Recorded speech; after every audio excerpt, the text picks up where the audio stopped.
Hola, ¿qué tal amigos? Qué alegría saludarles una vez más. Por supuesto, me siento muy feliz y muy agradecido con nuestro Padre Celestial por permitirnos compartir con cada uno de ustedes estos mensajes de fe, de esperanza y de amor. Bienvenidos a nuestro pan cotidiano. Les saluda su amigo y servidor, Pastor Pedro R. Olivares. Querido Padre, en este momento pedimos una bendición muy especial por todos y cada uno de nuestros amigos televidentes y radioescuchas. Señor, gracias porque tú eres bueno y para siempre es tu misericordia. Bendice, alma mía, Jehová, y no olvides ninguno de sus beneficios. Padre, gracias por estar a nuestro lado. Ilumínanos, ilumina nuestra mente y nuestro corazón. En el nombre de Jesús, amén, amén y amén.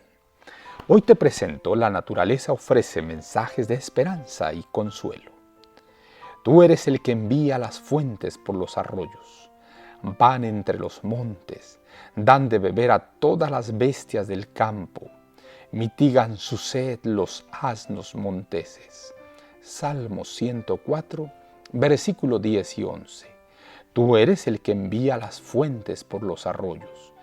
Van entre los montes, dan de beber a todas las bestias del campo, mitigan su sed los asnos monteses. Salmo 104, versículos 10 y 11.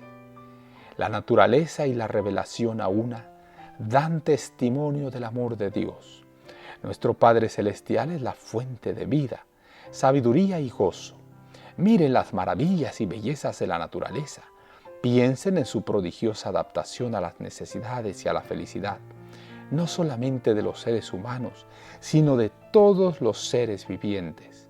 El sol y la lluvia que alegran y refrescan la tierra, los montes, los mares y los valles, todos nos hablan del amor del Creador. Dios es el que suple las necesidades diarias de sus criaturas.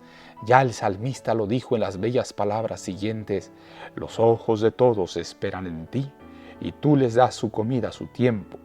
Abres tu mano y colmas de bendición a todo ser viviente. Dios hizo a Adán y a Eva perfectamente santos y felices, y la hermosa tierra no tenía al salir de la mano del Creador mancha de decadencia ni sombra de maldición. La transgresión de la ley de Dios, de la ley de amor, fue lo que trajo consigo dolor y muerte. Sin embargo, en medio del sufrimiento resultante del pecado, se manifiesta el amor de Dios. Está escrito que Dios maldijo la tierra por causa del hombre, Génesis 3:17.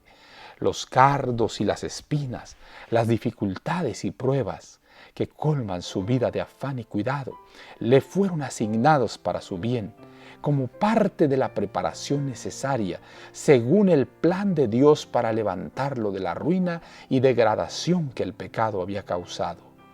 El mundo, aunque caído, no es todo tristeza y miseria. En la naturaleza misma hay mensajes de esperanza y consuelo. Hay flores en los cardos y las espinas están cubiertas de rosas. Dios es amor. Está escrito en cada capullo de flor que se abre, en cada tallo de la naciente hierba.